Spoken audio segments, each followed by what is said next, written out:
Всем привет! Закончил уличный камин из кирпича ручной формовки на цветном растворе бежевого цвета.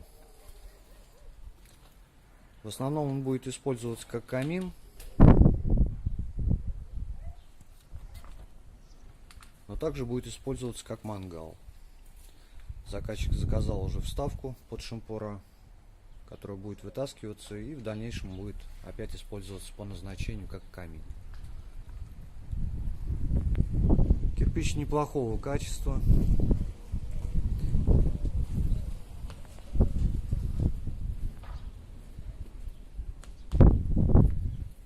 Сделан, так сказать, под старину.